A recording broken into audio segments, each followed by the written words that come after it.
अनन्तकालीन उपासना मोर कृतज्ञता एवं मोर अभिनंदन जनाए। ए नूतन वर्ष रे प्रभु आम मान को केते अनुग्रह कले। वर्षर आरंभ ए पर्यंत आम मान को से धरी रखिले।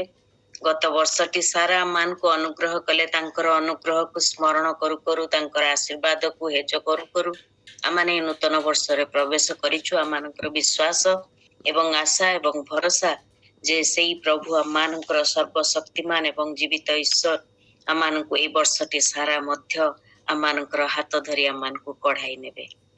प्रभुंकर अनुग्रह हेतु पुनर्बार मुझे सुजोग पाइली से मध्य प्रभु को धन्यवाद दिए। प्रभुंकर जड़े दास एभली कहते आज मैंने वाक्य रे से शब्दटी उच्चारण कलु जे ताहांकर सद्भक्त आमाने जे सत् से आमान को सद्भक्त बोली नाम दिया जाइछि ता नुहे, मात्र जहांकर माने भक्त बा जहांकर माने उपासना करू से ही केवल सत्। सेथिपाई तांकर उपासना करिबा पई आमाने प्रत्येक जे स्थान रे सुजोग पाइछु एवं आमाने उपस्थित अछु सेथिपाई सेई सद्गुरु को आमाने विनम्र प्रणाम जणाऊ। ए समय रे मु धन्यवाद दिए प्रभु को जे आम मानक परि अयोग्य मानक से धरी रखिछंती एवं आम मानकु दिन प्रतिदिन आम मानकर कार्य रे आम मानकर विभिन्न आवश्यकता समय रे तांकर उपस्थिति देई से आम मानकु पढ़ाई नेउचंती। सेथिरे आम मानकर कोनोसी योग्यता नाही। जेतेबेले वर्षर शेष रे आमाने स्मरण करूथिलु से माळीटी विषय रे से अनुरोध कला आउ गोटे वर्ष एहाकु छाड़ी दियंतु आउ मु यार चारिकर खोलिबी खत देबी आउ ताकू एक अनुग्रहर समय तुमे ताकू दियो प्रदान कर ताकू छाड़ी दियो।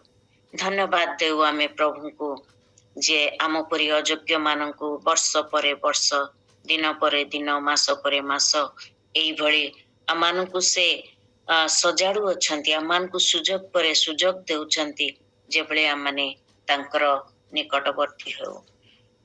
बिलापरे लेखा जाए ताहांकर विविध दया सकाशु ईश्वरंकर विविध दया सकाशु आमाने विनष्ट होई नाहु, मात्र प्रति प्रभात रे तांकर दया नूतन। आज आमाने पाठ करू गीत संगीता तार 42 पर्वर एक पद हरिणी जे रूप जलस्रोत पई धकाए से रूप हे परमेश्वर मो प्राण तुम्भ पई धकाए। आहरी मध्य गीत संगीता 63 पर्वर प्रथम एवं द्वितीय पदरे लेखा जाए हे परमेश्वर तुम्भे मोहर परमेश्वर जत्न रे मो तुम्भर अन्वेषण करिबी। जल शून्य शुष्क और श्रांतिकर देश रे मो प्राण तुम्भ निमंते तृषित हुए और मो शरीर तुम्भ पई लालसा करे। प्रभु तांकर एई पठित वाक्य रे आशीर्वाद करंतु बुझिबारे मध्य साहाय्य करंतु।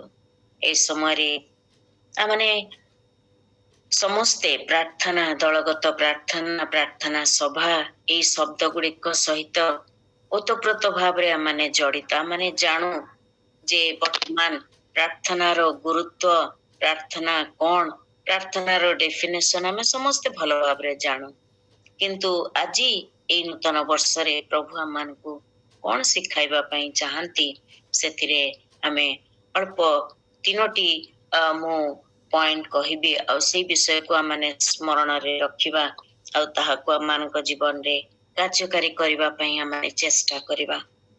तीनोटी विषय हैला प्रार्थना शुड बी आवर डिजायर, आमर मनोवांछा है आमर आकांक्षा है।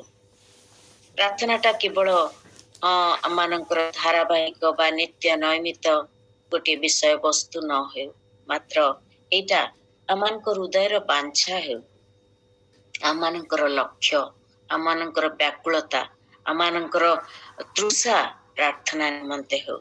कारण जेतेबेले आमाने एई पॉइंट को चिंता करो प्रार्थना हमर डिजायर हो बा आमानकर मनोवांछा हो, आमाने अनेक समय रे ताहाकू मिस इंटरप्रेट करू जे जदि आमे ଆପଣାର ସମସ୍ତ ଗତିରେ ଈଶ୍ୱରଙ୍କୁ ସ୍ୱୀକାର କରୁ, ତାହେଲେ ଆମମାନଙ୍କର ମନବାଞ୍ଛା ସେ ପୂର୍ଣ୍ଣ କରିବେ। ଏଇ ଉକ୍ତିକୁ ଆମେ ଉଚ୍ଚାରଣ କରିଥାଉ ଏବଂ ଅପେକ୍ଷା କରିଥାଉ, ମୋର ଜାଗତିକ ସମସ୍ତ ଡିଜାୟାର ଗୁଡ଼ିକ, ସମସ୍ତ ମନବାଞ୍ଛା ଗୁଡ଼ିକ ପୂର୍ଣ୍ଣ ହେଇଯାଉ।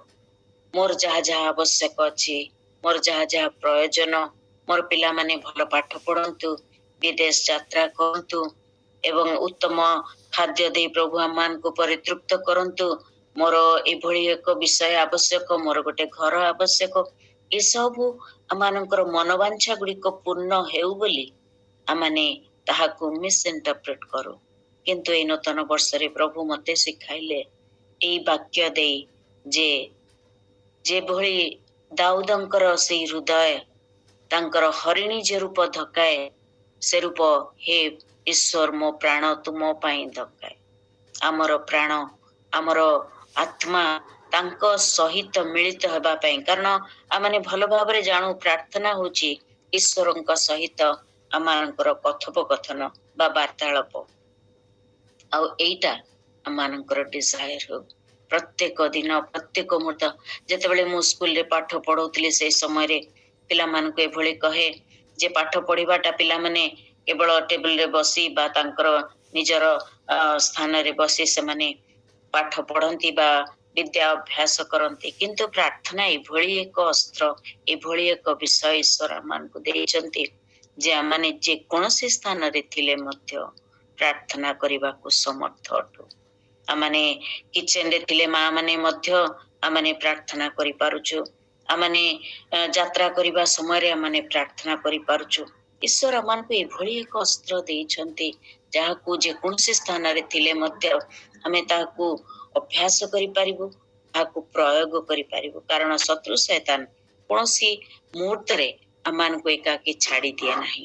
ଯେଭଳି ଆମମାନଙ୍କର ଈଶ୍ୱର ଆମମାନଙ୍କ ସହିତ ସଦା ସର୍ବଦା ରହିଥାନ୍ତି, ଶୈତାନ ମଧ୍ୟ ଆମମାନଙ୍କର ଅପୋଜିଟ, ଆମମାନଙ୍କ ଏଗେନଷ୍ଟରେ ଛିଡା ହୋଇ ସେ ଆମମାନଙ୍କର ସାଙ୍ଗେ ସାଙ୍ଗେ ଚାଲିଥାଏ କୌଣସି ମୁହୂର୍ତ୍ତରେ ଏହାକୁ ତଳେ ପକେଇ ଦେବା ପାଇଁ ବା ମତେ ତଳେ ପକେଇ ଦେବା ପାଇଁ ବା ଆମକୁ ତଳେ ପକେଇ ଦେବା ପାଇଁ।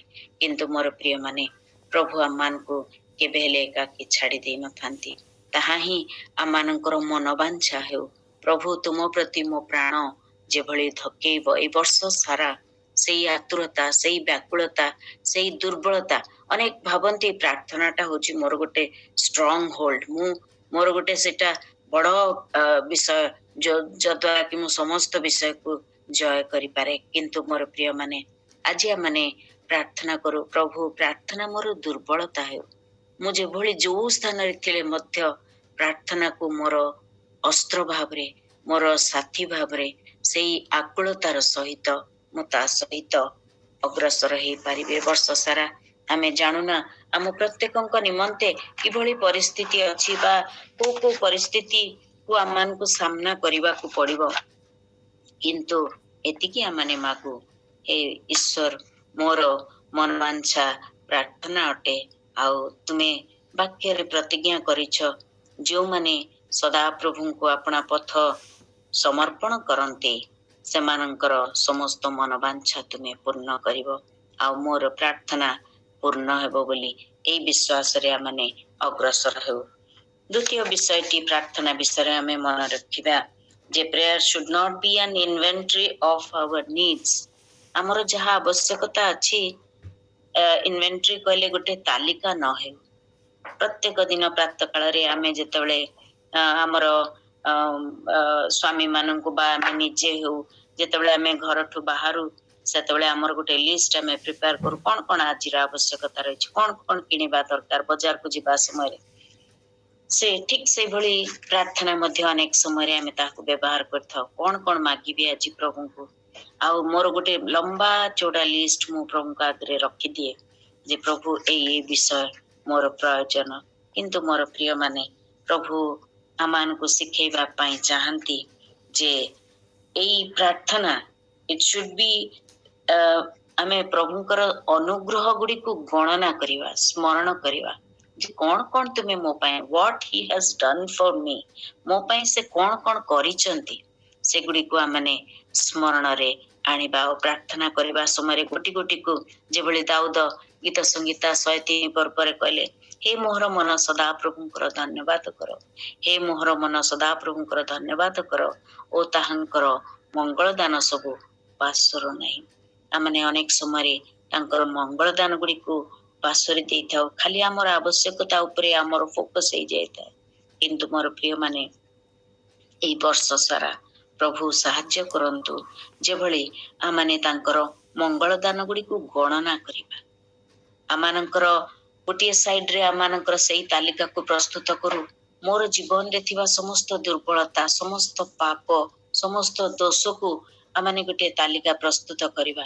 तार तुलना रे प्रभु मो जीवन रे कौन कौन करिसंती, तांकर दया, तांकर क्षमा, तांकर प्रेम, तांकर शांति, ए समस्त विषय को जेभली तांकर विश्वस्तता, ए समस्त विषय को जेतेबेले आमाने ता सहित तुलना करी रखी दो, सेतेबेले आमानकर हृदय कृतज्ञता रे निश्चित भाव रे भरी जीव जे प्रभु मु ए स्थान रे बसिबा पई योग्य नुहे, ए वर्षटी बा ए दिनटी देखिबा पई मु योग्य नुहे, किंतु तुमे मते अनुग्रह करिछ, ए समस्त विषय तुमे मो जीवन रे प्रदान करिछ। तांकर से प्रेमर तुलना नहीं, तांकर शांति जगत जेभली शांति दान करे से भली नुहे, तांकर दान होची तांकर निजस्व शांति से आमान को प्रदान करिसंती, जाकि माथ्यू रे लिखा जाए जे मोर निजर शांति मु तुमान को देउची। जौन 14 पर्व 27 रे लिखा जाए जे मु जगत जेभली दान करे मु तुमान को से भली दान करू नाही, किंतु मोर निजस्व शांति मु तुमान को दान करूछि। प्रभु को धन्यवाद देवा, तांकर समस्त अनुग्रह दान गुड़ी को स्मरण रे आनी तांकर उपासना करिबा एवं तांकर धन्यवाद करिबा। कारण जेतेबेले आमाने स्मरण रे आणु से करग्राहीर प्रार्थना, से समय फारूसी तार समस्त विषय गुड़ी को स्मरण करी ता निजर प्रशंसा से ईश्वर निकट रे रखुची। मात्र करग्राही भली आज आमाने से गोटे शब्द उच्चारण करू, हे प्रभु पापी मते दया कर, कारण से होचंते दयावान ईश्वर, से होचंते क्षमाकारी परमेश्वर, से अभाव पूरणकारी परमेश्वर, समस्या समाधानकारी परमेश्वर, से होचंते समस्त विषय दान करिबा परमेश्वर, जांको पाखरे कोनोसी विषयर अभाव नहीं। एभली एक ईश्वर को आमाने पाई प्रकृत रे आमाने निज निज को धन्य मने करो। प्रभु तांकर से अनुग्रह गुड़ी प्रत्येक समय आमान को स्मरण करिबा पई साहाय्य करंतु, कारण जदि आमाने ए विषय को स्मरण रे न आणु तांकर उत्तमता आमान को जीवन रे करिथिबा समस्त उत्तम विषय गुड़ी को, ताहले आमाने आमानकर मागुणीर तालिका हुए तो बढ़ी जीवो जे मोर ए विषयर आवश्यकता रही। जागतिक विषय अनेक समय प्रार्थना केवल आमानकर मागिबार विषय थाए, किंतु मोर प्रिय माने जेतेबेले आमाने सेई जीशु शिखाइथिबा प्रार्थना आमाने देखु, से स्थान रे प्रथमे लिखा जाए तुम्भ तुम्भ तुम्भ एवं तापरे लिखा जाए आंभ आंभ आंभ, किंतु आमानकर प्रार्थना तार उल्टा हो जाए। आमाने आमे मागु केवल आंभ आंभ आंभ आंभ को ए विषय प्रयोजन, लास्ट रे आमे को प्रभु तुमर इच्छा। किंतु मोर प्रिय माने प्रभु ए वर्ष सारा मान को साहाय्य करंतु, तांकर अनुग्रह तांकर आशीर्वाद गुड़ी को स्मरण करी आमाने तार प्रार्थना रे तांकर निकटवर्ती हो, सेई आतुरतार सेई व्याकुलतार सहित तांकर धन्यवाद प्रशंसा करू। तृतीय पॉइंट ये भली जे prayer is not the way what we want, हमर कोन दरकार ताहा आमानकर प्रार्थना न हो, but what he wants us to be, आमे कोन हेबा दरकार बा आमे कोन करू बोली से इच्छा करंती ताहा ही प्रार्थना करिबा। अनेक समय आमे को प्रभु मोर एटा दरकार, मु एटा करिबा पई चाहूती, तुमे मो जीवन रे हा साधन कर दियो, मो झियर विवाहर कर दियो, मोर पुअर विवाहर कर दियो, मोटे घर बनेबा पई चाहूची प्रभु, मते तुमे सब विषय सैंक्शन कर दियो। किंतु प्रभु कोन चाहूचंती अनेक समय आमे से प्रश्न प्रभु को पचारि न थाओ, प्रभु को हाथ रे आमानकर इच्छा को समर्पण करि न थाओ।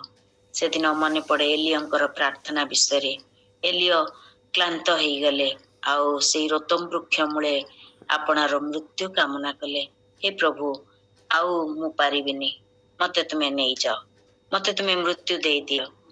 କିନ୍ତୁ ଈଶ୍ୱର ତାଙ୍କ ଜୀବନରେ କଣ ଆଶା କରୁଥିଲେ ବା କଣ ଅପେକ୍ଷା କରୁଥିଲେ, କଣ ସେ କରିବେ ବୋଲି ଈଶ୍ୱର ଚାହୁଁଥିଲେ, ସେ ପ୍ରାର୍ଥନା ସେ କରିନଥିଲେ। ଯଦିବା ତାଙ୍କ ସମ୍ମୁଖରେ ସମସ୍ୟା ଥିଲା, ଯୋଉ ରାଣୀଙ୍କର ବିରୁଦ୍ଧରେ ସେ ଛିଡା ହେଲେ, ସତ୍ୟ ଈଶ୍ୱର କିଏ ବୋଲି ପ୍ରମାଣିତ କଲେ ଲୋକମାନଙ୍କ ସମ୍ମୁଖରେ, ଯଦିବା ସେ ନିଜେ ଜାଣିଥିଲେ, ତଥାପି ସେଇ ବାଲ ଦେବଗଣର ପୂଜକ ମାନଙ୍କ ସମ୍ମୁଖରେ ସତ୍ୟ ଭାବରେ ସେ ଠିଆ ହେବାକୁ ସକ୍ଷମ ହେଲେ। ଅନେକ ଭବିଷ୍ୟତ ବକ୍ତା ମାନଙ୍କୁ ବାଲର ସେ ପରାସ୍ତ କଲେ ଏବଂ ସେମାନଙ୍କୁ ସେ ହତ୍ୟା କଲେ। ତଥାପି ଗୋଟେ ସାଧାରଣ ମନୁଷ୍ୟକୁ ସେ ଭୟ କଲେ, ଯୋଉ ସତ୍ୟ ଈଶ୍ୱରଙ୍କୁ ସେ ଭୟ କରୁଥିଲେ। ଗୋଟିଏ ମୁହୂର୍ତ୍ତ, ଦୁର୍ବଳ ମୁହୂର୍ତ୍ତରେ ସେ ଈଶ୍ୱରଙ୍କ ନିକଟରେ ନିଜର ମୃତ୍ୟୁ କାମନା କଲେ। ଭାବିଲେ ବୋଧେ ଏହା ହିଁ ମୋର ଶେଷ, କାରଣ ରାଣୀ ମତେ ମାରିବା ପାଇଁ ସେ ଅଭିପ୍ରାୟ କରିଛନ୍ତି, ଆଉ ନିଶ୍ଚିତ ଭାବରେ ସେ ମତେ ମାରିଦେବେ। କିନ୍ତୁ ଈଶ୍ୱରଙ୍କ ନିକଟରେ ସେଇ ବିଷୟକୁ ସେ ନ ରଖି ନିଜର ଦୁର୍ବଳତାକୁ ସେ ପ୍ରକାଶ କଲେ ଯେ ମୋର ପ୍ରାଣ ତୁମେ ଏବେ ନିଅ। ଅନେକ ସମୟରେ ଆମେ ଆମମାନଙ୍କର ପ୍ରତ୍ୟେକ ଦୈନନ୍ଦିନ ଜୀବନରେ ଅନେକ ଦୁର୍ବଳତା, ଅନେକ ପ୍ରକାର ସମସ୍ୟାର ସମ୍ମୁଖୀନ ହେବା ସମୟରେ ଆମମାନେ ଏଇଭଳି ପ୍ରାର୍ଥନା କରିଥାଉ, ପ୍ରଭୁ ମୁଁ ଆଉ ପାରିବିନି, ମୋ ଦେହ ଆଉ ହବନି, ମୁଁ ଏ ବିଷୟ କରିପାରିବିନି, ତୁମେ ମୋ ଠାରୁ ନେଇଯାଅ। କାହିଁକି ପ୍ରଭୁ ଏ ବିଷୟ ତୁମେ ମୋ ଜୀବନରେ ଅନୁମତି ଦେଲ? କିନ୍ତୁ ମୋର ପ୍ରିୟ ମାନେ, ଆସନ୍ତୁ ଆମମାନେ ପ୍ରାର୍ଥନା କରିବା, ପ୍ରଭୁ ମୋର ଜୀବନରେ ତୁମର ଇଚ୍ଛା କଣ ତାହା ତୁମେ ମତେ ଜଣାଇ ଦିଅ। ତୁମ ଇଚ୍ଛା ଅନୁସାରେ ମାଗିବା ପାଇଁ ମତେ ତୁମେ ସାହାଯ୍ୟ କର। କାରଣ ପ୍ରଭୁ ଯୀଶୁ ଖ୍ରୀଷ୍ଟଙ୍କର ପ୍ରାର୍ଥନା ଯେତେବେଳେ ମୁଁ ମନେ ପକାଉଥିଲି ଲାଜାରଙ୍କର ସେଇ କବର ନିକଟରେ, ତୁମେ ମୋର ପ୍ରାର୍ଥନା ଶୁଣିଛ ବୋଲି ଧନ୍ୟବାଦ, ପ୍ରଥମ ପ୍ରାର୍ଥନା। ଏବଂ ଦ୍ୱିତୀୟରେ ସେ କହୁଛନ୍ତି ଯେ ତୁମେ ମୁଁ ଯାହା ମାଗିଛି ତୁମେ ତାହା ସାଧନ କରିଛ, ମାତ୍ର ଏଇ ଲୋକମାନଙ୍କର ସାକ୍ଷାତରେ ତୁମେ ଆଜି ତାହା ପ୍ରମାଣିତ କର। ପ୍ରିୟମାନେ, ପ୍ରଭୁ ଆମମାନଙ୍କର ସେଭଳି ପ୍ରାର୍ଥନା କରିବା ପାଇଁ ସେ ଆମମାନଙ୍କ ଠାରୁ ଅପେକ୍ଷା କରନ୍ତି ଯେ ଆମେ କିଭଳି ପ୍ରାର୍ଥନା କରୁଛୁ। ପ୍ରଭୁଙ୍କର ଇଚ୍ଛା ଲୋଡ଼ି, ପ୍ରଭୁ ତୁମେ କଣ କରିବା ପାଇଁ ଚାହୁଁଛ ମୋ ଦ୍ୱାରା, ମୋ ଜୀବନରେ, ଏବଂ ମତେ ତୁମେ କଣ ହେବା ପାଇଁ ଇଚ୍ଛା କରୁଛ, ତୁମେ ମତେ ଦେଖାଇ ଦିଅ, ତୁମେ ମତେ ସାହାଯ୍ୟ କର ସେଇ ବିଷୟକୁ ତୁମ ନିକଟରେ ମାଗିବା ପାଇଁ। କାରଣ ମୋର ଆବଶ୍ୟକତା ତ ଅନେକ, ଏବଂ ତୁମେ ଯେ ଗୀତ ସଂହିତା ତାର 23 ପଦରେ ସଦା ପ୍ରଭୁ ମୋହର ପ୍ରତିପାଳକ, ମୋହର ଅଭାବ ହେବ ନାହିଁ, କୌଣସି ବିଷୟର ଅଭାବ ହେବ ନାହିଁ। ଆମମାନେ ଜାଣୁ ବାଲ୍ୟ କାଳରୁ ଏ ପର୍ଯ୍ୟନ୍ତ ଆମମାନଙ୍କର ସମସ୍ତ ବିଷୟ ଦେଇ ସେ ଆମମାନଙ୍କୁ ପ୍ରତିପାଳନ କରି ଅଛନ୍ତି। ଯାହା ମାନେ ପାଇବା ପାଇଁ ଯୋଗ୍ୟ ନୁହଁ ତାହା ମଧ୍ୟ ସେ ଆମମାନଙ୍କୁ ପ୍ରଦାନ କରିଛନ୍ତି, ତାଙ୍କର ଅନୁଗ୍ରହ, ତାଙ୍କର ଦୟା। ମାତ୍ର ଆମମାନଙ୍କ ଠାରୁ ସେ କଣ ଅପେକ୍ଷା କରନ୍ତି, ଆମେ କଣ ହବୁ ବୋଲି ସେ ଚାହାନ୍ତି, ସେଇ ପ୍ରାର୍ଥନା ଆମେ କରୁ। ପ୍ରଭୁ ମୁଁ କଣ ଚାହେଁ ତାହା ନୁହେଁ, ମାତ୍ର ତୁମେ କଣ ଚାହଁ ମୋ ଜୀବନରେ, ମୁଁ କଣ କରିବି ବୋଲି, କଣ ମାଗିବି ବୋଲି ତାହା ତୁମେ ମତେ ଜଣାଇ ଦିଅ। ଆମମାନେ ଏଲିୟଙ୍କ ପରି ଦୁର୍ବଳ ନ ହେଉ, ଦୁର୍ବଳ ପ୍ରାର୍ଥନା ନ କରୁ, ମାତ୍ର ଆମମାନେ ପ୍ରଭୁ ଯୀଶୁ ଖ୍ରୀଷ୍ଟଙ୍କ ପରି ପ୍ରାର୍ଥନା କରୁ, ଯେଭଳି ସେଦିନ ଗେତ୍ସେମନୀ ବଗିଚାରେ ତାଙ୍କର ଶିଷ୍ୟମାନେ ଦୁର୍ବଳ ମୁହୂର୍ତ୍ତରେ ସେମାନେ ଶୋଇ ପଡୁଥିଲେ, ଢୁଳ ଢୁଳ ଶୋଇ ପଡୁଥିଲେ। ପ୍ରଭୁ ସେମାନଙ୍କ ନିକଟକୁ ଆସି କହିଲେ, ତୁମାନେ ଅଳ୍ପ କ୍ଷଣ କଣ ଦଣ୍ଡେ ମାତ୍ର ଜଗି ପାରିଲନି? ପରୀକ୍ଷାରେ ଯେପରି ନ ପଡ ଏଥିପାଇଁ ଜାଗି ରହି ପ୍ରାର୍ଥନା କର। ପ୍ରଭୁ ତାଙ୍କର ଶିଷ୍ୟମାନଙ୍କୁ ଏଇ ବିଷୟ ଅପେକ୍ଷା କରୁଥିଲେ ଯେ ସେମାନେ ଜାଗି ରହି ସେମାନେ ପରୀକ୍ଷାରେ ନ ପଡି ଯେଭଳି ଆଗକୁ ଅଗ୍ରସର ହେଇପାରିବେ। ଆମମାନଙ୍କୁ ମଧ୍ୟ ପ୍ରଭୁ ଆଜି এই ବିଷୟ ଶିକ୍ଷା କରନ୍ତି। ଏଇ 3ଟି ବିଷୟକୁ ଆମମାନେ ସ୍ମରଣରେ ରଖୁ। ପ୍ରଭୁ ଆମମାନଙ୍କୁ ଏଇ ନୂତନ ବର୍ଷରେ ଏଭଳି ସାହାଯ୍ୟ କରନ୍ତୁ ଯେ ଆମମାନଙ୍କର ପ୍ରାର୍ଥନା, ଆମମାନଙ୍କର ମନବାଞ୍ଛା ହେଉ, ଆମମାନଙ୍କର ଆତୁରତା ହେଉ, ଆମମାନଙ୍କର ବ୍ୟାକୁଳତା ହେଉ, ଏବଂ ଦ୍ୱିତୀୟରେ ପ୍ରାର୍ଥନା ଆମମାନଙ୍କର ମାଗୁଣିର ଏକ ଲିଷ୍ଟ ନ ହେଉ, ମାତ୍ର ପ୍ରାର୍ଥନା ଆମମାନଙ୍କର ଧନ୍ୟବାଦର ଏକ ଲିଷ୍ଟ ହଉ। ଆମମାନଙ୍କ ଜୀବନରେ ପାଇଥିବା ଅନୁଗ୍ରହ, ଆମମାନଙ୍କ ଜୀବନରେ ଥିବା ସମସ୍ତ ପାପ ଦୋଷର ଏକ ତୁଳନାତ୍ମକ ଲିଷ୍ଟ ହଉ। ଏବଂ ତୃତୀୟ ବିଷୟଟି ହେଲା ପ୍ରାର୍ଥନା ଆମମାନଙ୍କର ଏଭଳି ହେଉ ଯାହାକି ସେ ଯାହା ଆମମାନଙ୍କର ସୃଷ୍ଟିକର୍ତ୍ତା ମାନଙ୍କର ତ୍ରାଣକର୍ତ୍ତା ଯାହା ମାନଙ୍କ ଜୀବନର ଅପେକ୍ଷା କରନ୍ତି ସେହା ହିଁ ହେଉ। ପ୍ରଭୁ ଆମ ପ୍ରତ୍ୟେକଙ୍କୁ ଆଶୀର୍ବାଦ ଅନୁଗ୍ରହ କରନ୍ତୁ। କେବଳ ମାନେ ବର୍ଷ ସାରା ପ୍ରତ୍ୟେକ ଦିନ ନିଶ୍ଚିତ ଭାବରେ ବିଭିନ୍ନ ଦାସ ଦାସୀଙ୍କ ଦ୍ଵାରା ମାନେ ବାକ୍ୟ ଶୁଣିବୁ, ମାତ୍ର ପ୍ରଭୁ ଚାହାନ୍ତି ଆମମାନେ ବାକ୍ୟର କର୍ମକାରୀ ହେଉ। ପ୍ରଭୁ ଆମ ପ୍ରତ୍ୟେକଙ୍କୁ ଆଶୀର୍ବାଦ କରନ୍ତୁ। ବାକ୍ୟର ବାଧ୍ୟ ହୋଇ ଆମମାନେ ଆମମାନଙ୍କର ପ୍ରାର୍ଥନାର ଦିଗକୁ ବଦଳାଉ, ଆହୁରି ପ୍ରଭୁଙ୍କର ଅଧିକ ନିକଟବର୍ତ୍ତୀ ହେଉ। ପ୍ରଭୁ ଆମ ପ୍ରତ୍ୟେକଙ୍କୁ ଆଶୀର୍ବାଦ ଅନୁଗ୍ରହ କରନ୍ତୁ। ଧନ୍ୟବାଦ। Thank you, Sister Kavery. Yeah, thank you.